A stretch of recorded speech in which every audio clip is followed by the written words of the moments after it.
Welcome to Hello Me, It's Me, Vulnerable AF, a podcast hosted by Nikki D. Lovely.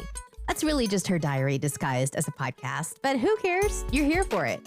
Join in as she addresses her self-reflections on life, love, and dating, and gives us all the tea by being more vulnerable than she ever has, with herself and the world. So let's get started in today's episode with Nikki D. Lovely, already in progress.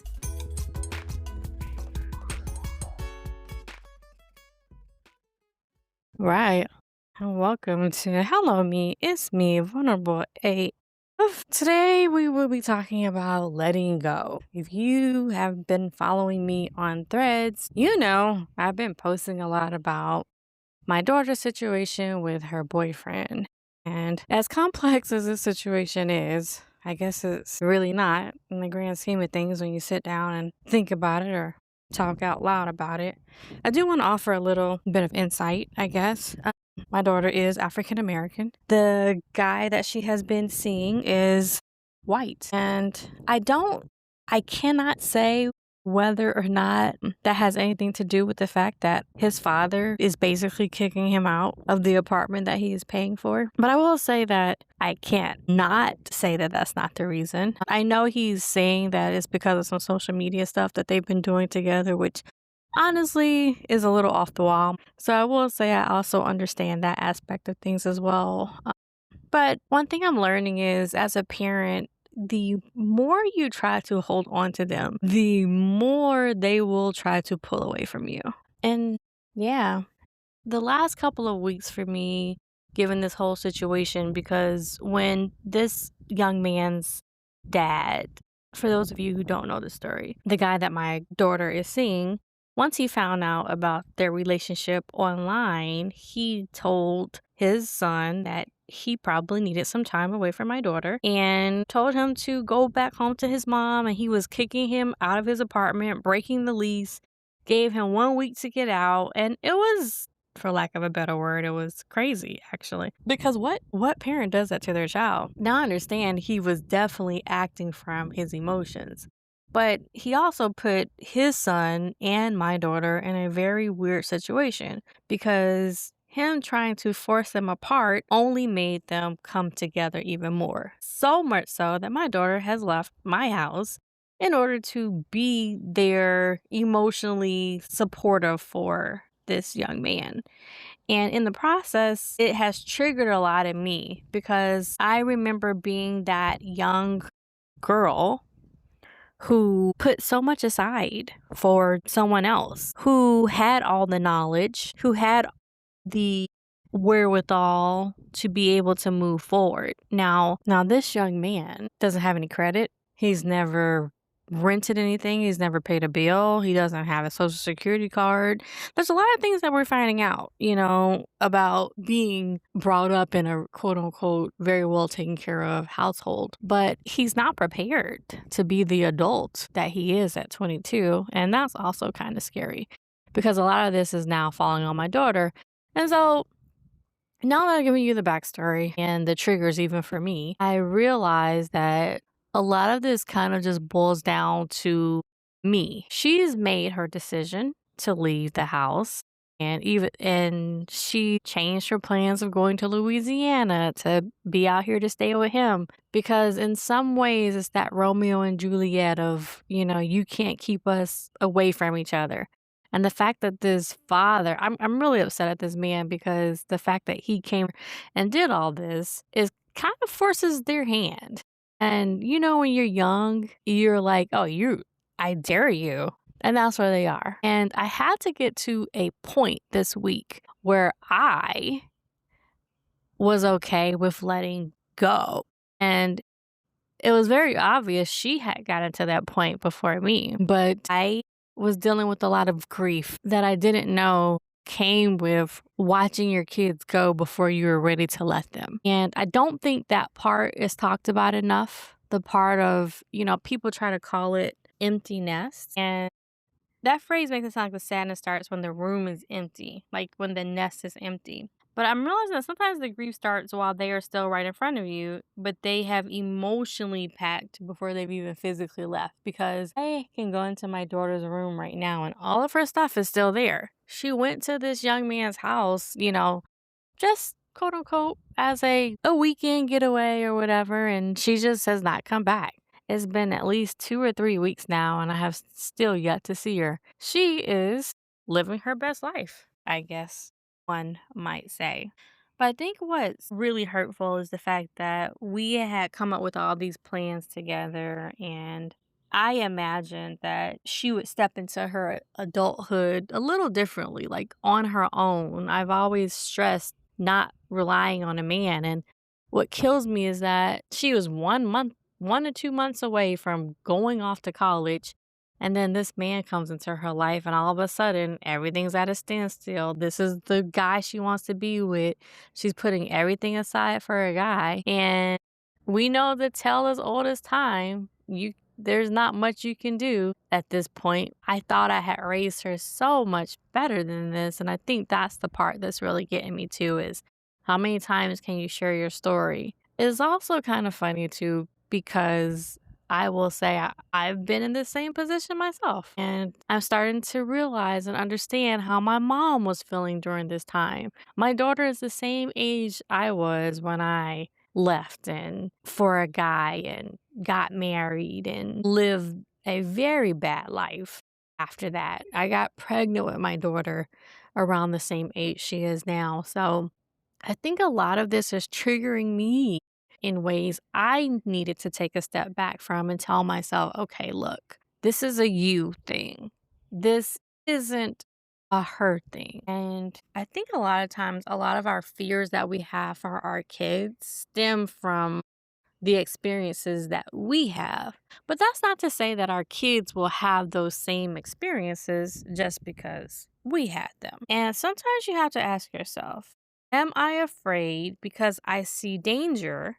Or am I afraid because I remember being her age? Because that distinction is powerful. And I think when I sat down and thought about that difference between my choices and the choices my child's making, I can say that for the most part, it seems like I don't know this guy well enough, but it does seem like she is at least dating someone who knows what he wants to do in life, who is looking for love, who is looking to get married, who is looking to start a family, who looks to be monogamous. I don't know him. She doesn't know him. I think that's what happens. It's the unknown. It's the fear of the unknown. But I can't be afraid of her on unknown.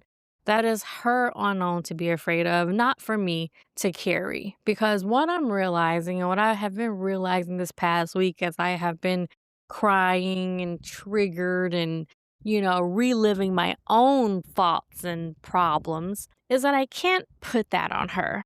We don't know the future. I don't know the future. And so if this is what she wants to do, the only thing that I can do in this moment is pray that I have given her everything that she needs to succeed. There are some things that I can't. There are some things she's going to have to learn along the way. About a week ago, she called me and she said, Mom, we've decided that we're going to try to find an apartment together. And I realized that I've never done anything outside of you. And the funny part is that we've all realized that. This daughter has been the most clingy. She's the one that to be honest, I thought she'd always be in the house. But then she found someone she really likes, and he seems to like her too. So I can't be mad that she found love. If anything, I guess I should be happy. I do know that at this age and this, as young as they are, it is going to be hard for them, especially given the fact that the guy friend doesn't have much life experience. He doesn't have much of anything on his own. Everything has been given to him by his father, and his father has decided to cut him off because of the fact that he's dating my daughter. So it puts into play so many nuances that is kind of catapulting their lives in a way. And I can't say it's in a good way. If anything, I wish I could talk to this man, but I know that, talking to these types of people, it really doesn't go anywhere. It just makes them even more upset and even more mad. So the only thing I can do at this point, I feel like, is kind of learn how to let go.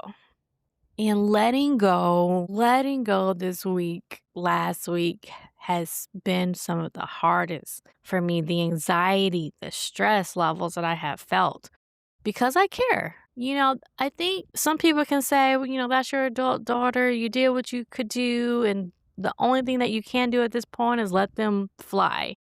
And that part's true. I have faith in that.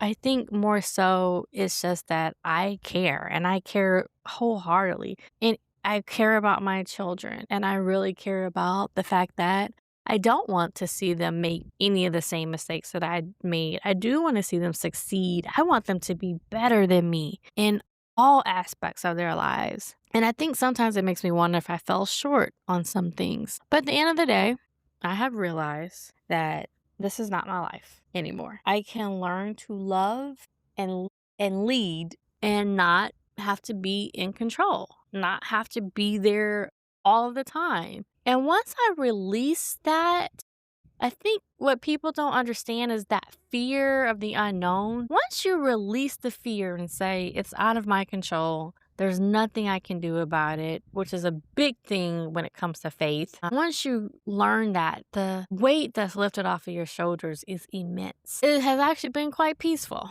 As much as I love my daughter, it has been quite peaceful not having her around. She is her own ADHD personality within herself. She is like the Tasmanian devil. Sometimes when you see, like, she's just a ball of energy. And for her to find somebody who has that same ball of energy and who accepts her, completely accepts her for who she is a blessing. That is hard to find. And if I'm to sit back and look at it from that lens, I'm happy for her.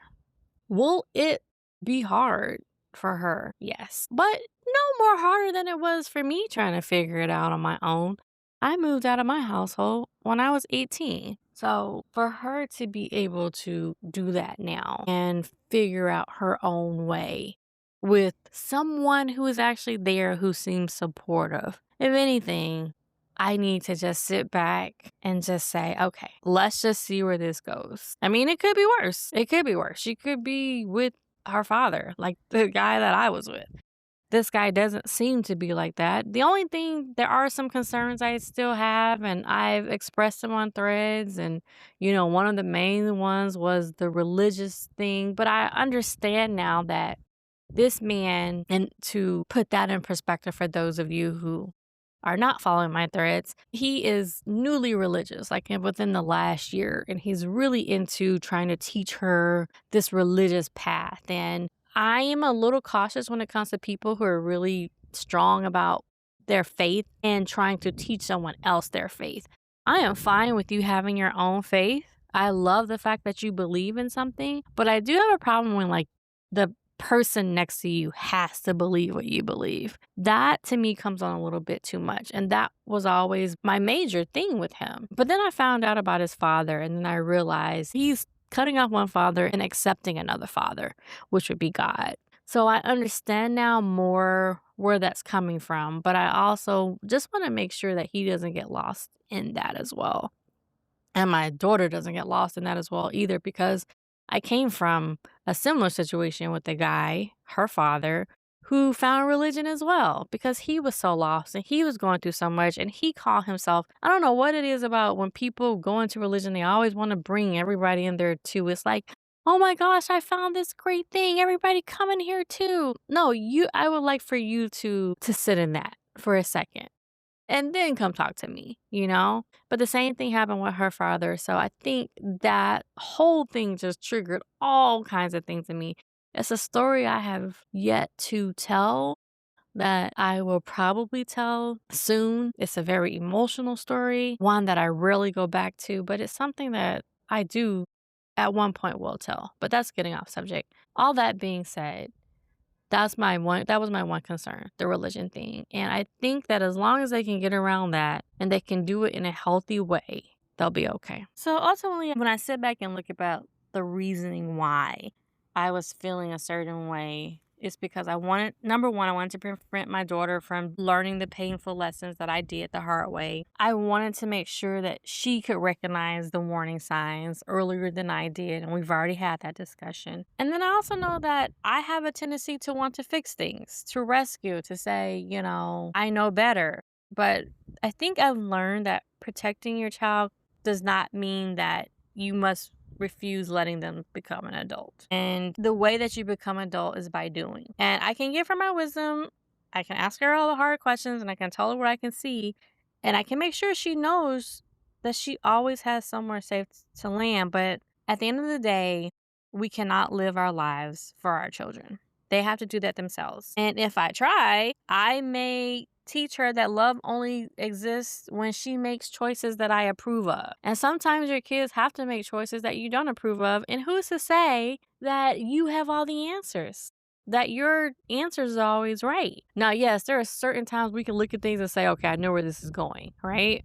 But then there are certain times when you can look at stuff and be like, well, I really just don't know how this is gonna all be, but I can just hope for the best. And I think I'm in that situation right now. So I think now as a mother, I'm trying to learn the difference between being the savior and a mother. Because when I was younger, you know, if my child hurt herself, I'm running to scoop her up and, fix the boo-boos. And I can still do that, but I think it's better for her to kind of figure out her own boo-boos. She's going to have to figure out her own financials and work experience and credit. I've done all the things that I can do for her. I put her on my credit card early. I helped her open up a bank account very early. I taught her about high yield savings, stock market trades. I've taught her how to make money online. She's doing a phenomenal job doing the things that I started doing at a very young age before it became profitable. Now she's doing it and she's making a profit out of it. So if anything, I am proud of her from that standpoint. And I can let her solve her own problems. Because at the end of the day, I do want my daughter to know that she can love somebody deeply and I will support her in that. And it doesn't have to be me. My job is not to make every choice for her. My job is to make sure she knows that she can come home in case something ever happens. So let's talk about what letting go actually looks like. If you are a parent having the same issue with learning how to let your children go, letting go is not cutting your child off emotionally or pretending you were not hurt. I had a conversation with her. I let her know that it was actually hurting me a little bit to see her, but that I supported that she knew what she was doing. I do not have to agree with every decision she makes, but I also do not have to withhold any help or love to prove a point, as I am seeing her boyfriend's father do. Because becoming cold does not help people. It just makes the other person more scared. And sometimes you being cold is because you're scared, and it may mean that a conversation needs to be had. So if you're getting into this position where now you're cold and you want to cut them off and like, okay, they chose me over them, maybe a heart-to-heart conversation just needs to be had. You can say how you feel and listen to how they feel, and both things can be true at the same time, and nobody has to be wrong or right. Now, I will say that letting go is telling the truth without trying to control the outcome, asking questions instead of giving speeches, listening instead of giving speeches, making yourself emotionally safe enough that they can come back to you and tell you the truth always. You don't ever want them to get to the point where they feel like they can't tell you the truth because you're judging them. You can say, okay, I'm here whenever you need me. That's all you need to say. At the end of the day, I'm here when you need me. Also, just making sure that you set boundaries around the help you can realistically give. I know my daughter hit me up and she was like, we need help. We need a co-signer, get into an apartment. I was like, well, I can't do that because I need to get an apartment in the next couple of months. So unless you want to come stay with me in the next couple of months, there's nothing much I can do from you from that standpoint. But not only did I set a boundary, but I offered an alternative, and it wasn't out of malice. There was a reason behind it, and I told her the reason.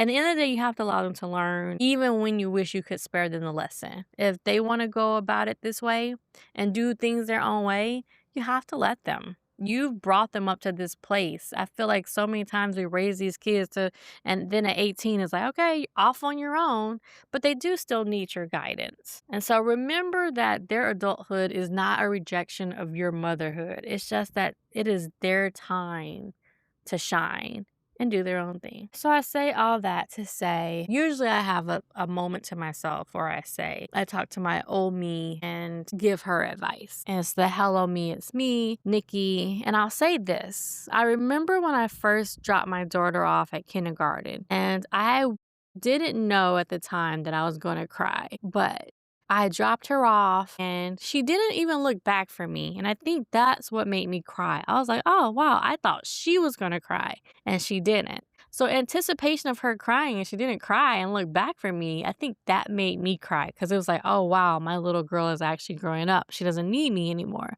But then right at the end, right before her teacher filed them single file into class, she looked back at me. And I remember smiling and waving and being like, all right, you got this. And that was my old me. And this new me, I would just like to say, you're watching her walk through that gate. And right now, she isn't looking back. But there's going to be a time when she's going to look back for you.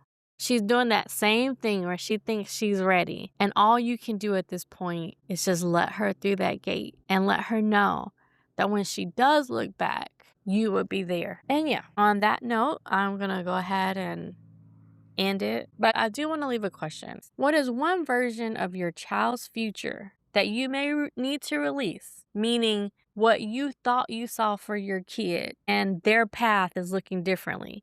Or they're telling you they don't want to do that. They want to do this. At what point do you just say to yourself, okay, I need to trust who I raised? Think about that for a second. Because if you raise your kids the way you meant to raise them, if you prepared them in a good way, then they're ready. And that's all you could do. Man, we don't talk about this enough. I may do another stream about this because we just don't talk about releasing our kids, our grown kids enough. But yeah, I'd like to thank you for being here. I'd like to thank you for listening.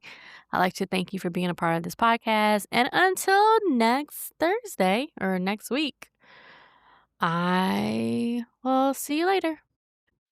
Thank you so much for joining me for another episode of Hello Me, It's Me with Nikki D. Lovely. Just remember, you can't change who you were yesterday, but you can always learn and grow to become a better version of yourself today. So make sure you do the mental work today for the future you tomorrow, and I will see you next week. And in the meantime, make sure that you check me out on my Instagram at Nikki D. Lovely. You can also find me at nikkidlovely.com and check out my book, No F Boys Allowed. Just a little shameless plug. But either way, I will see you guys next time, and thanks again. Bye.